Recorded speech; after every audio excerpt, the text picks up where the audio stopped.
Eh ben, je me présente, je m'appelle Henri. J'étais obligé de la faire.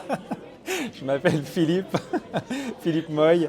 Ça fait 7 ans que j'ai repris ce bouchon lyonnais, euh, qui était un bouchon. Et je trouvais qu'il n'avait pas le potentiel d'un vrai bouchon lyonnais, qui avait un gros travail et qu'il fallait le développer. Voilà, je voulais en faire une petite pépite. Ça fait 7 ans que je m'attelle à essayer de faire en sorte, en travaillant les produits, en ayant une équipe qui me suit, en travaillant tous les produits maison, dès 7 heures du matin, tous les jours à 7 heures du matin, et toute l'équipe est là pour tout préparer. Euh, Qu'est-ce que je peux dire de plus? Je suis un amoureux de la nourriture. À la base, je ne cherchais pas forcément un bouchon, je cherchais un restaurant à reprendre. Euh, et, et- et ça m'est tombé comme ça. Il y a eu des échecs et finalement, je suis arrivé ici par hasard.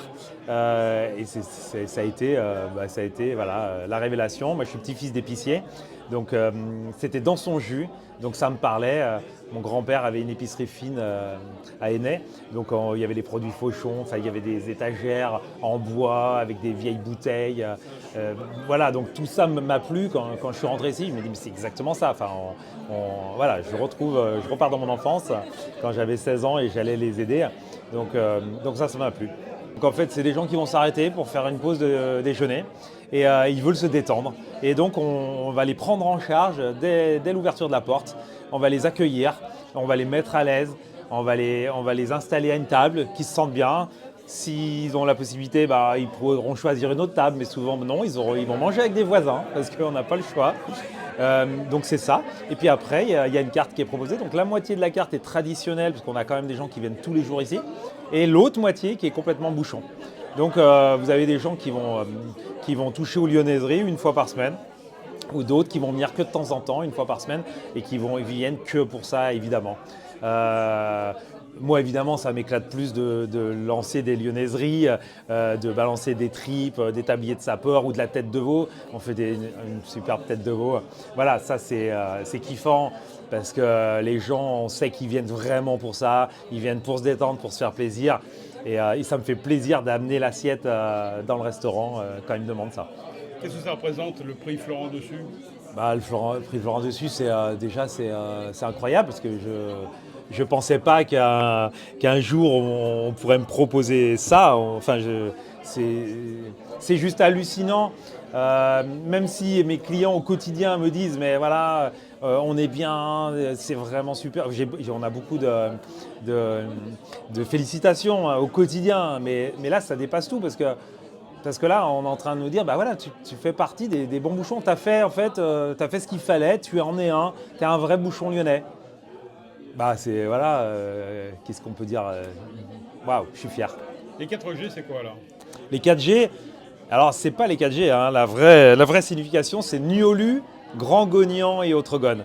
Le Niolu, tout simplement, c'est le gone qui boit trop de gnôle, le Niolu. Voilà. Le Grand Gognan, bah, c'est moi. Ma grand-mère m'a toujours appelé Grand Gognan, c'est le grand bonnet. Voilà. C'est affectif. Et autre gone. Donc du coup, il y a 4G, on appelle ça aussi les 4G, c'est un peu plus simple, plus rapide à dire. Mais c'est Comment, mieux le Grand Gognan. comment on se renouvelle quand on est bouchon? Bah, en fait, j'ai la chance d'être, comme je le disais, dans un quartier d'affaires. Donc, du coup, je suis obligé de faire un plat du jour. Et avec le plat du jour, bah, je crée, en fait. J'invente des plats.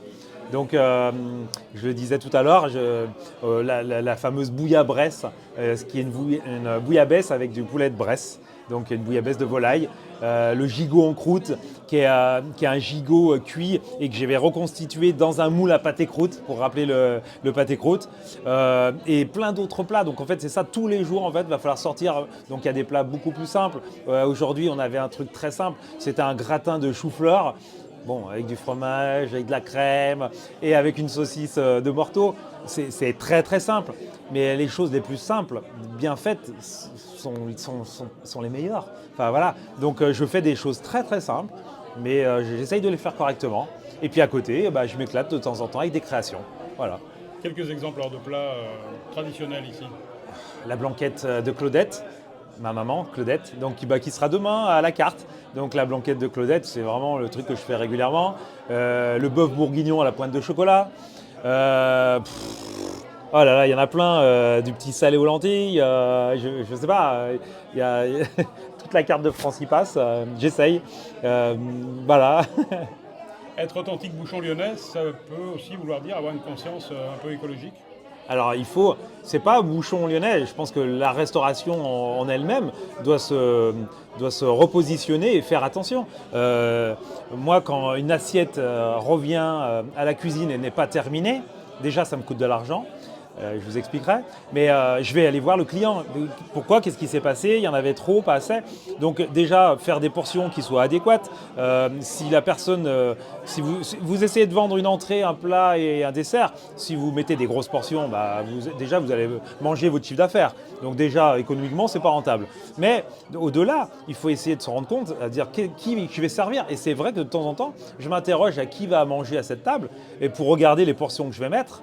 Et en tout cas, bon, j'ai de la chance, les assiettes reviennent blanches, mais il y a quand même ce travail qui est fait régulièrement, où je vais aller questionner, savoir qu'est-ce qui s'est passé.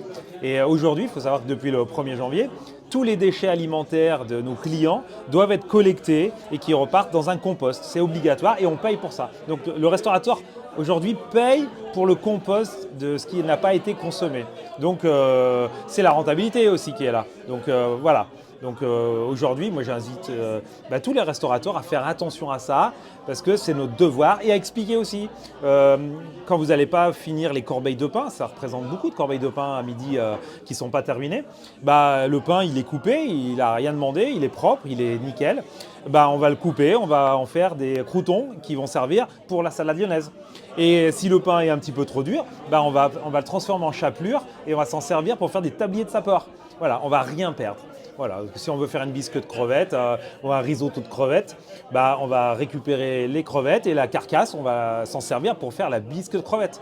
Voilà, on ne jette rien. Ça, c'est de toute façon, la rentabilité, elle est là. Voilà. Démarche donc anti-gaspi sur les produits circuit court, bio, ça te parle ça? Oui, on essaye de le faire de plus en plus. C'est très compliqué. Aujourd'hui, la filière, elle est pas encore, moi je trouve qu'elle n'est pas en place.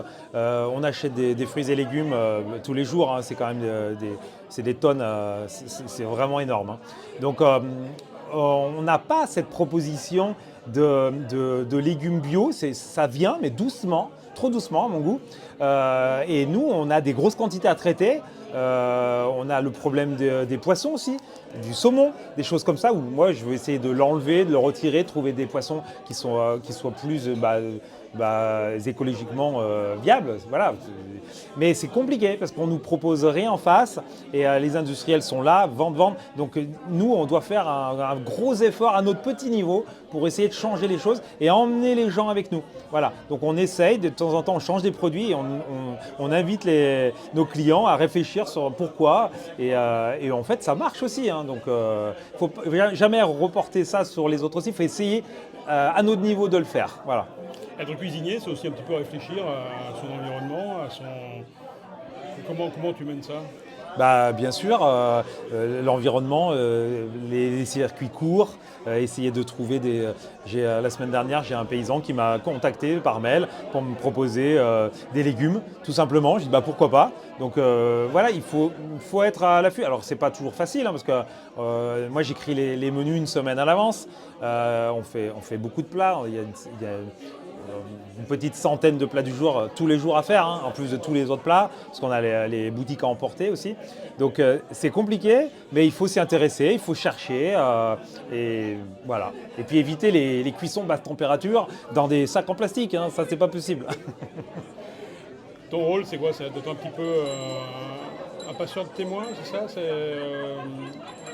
Comment tu t'inscris dans l'histoire cet établissement? Moi, tout simplement, je dois être la 5e personne qui a repris cet établissement depuis la création. Je suis là et j'essaye de le faire évoluer. Et voilà, avec ce qu'on me donne, je suis super fier d'avoir ce prix parce que c'est une reconnaissance. Et puis on verra. En tout cas, que ça soit ici ou ailleurs, il faut le faire passionnément. Et puis s'il n'y a plus de passion, faut changer de métier.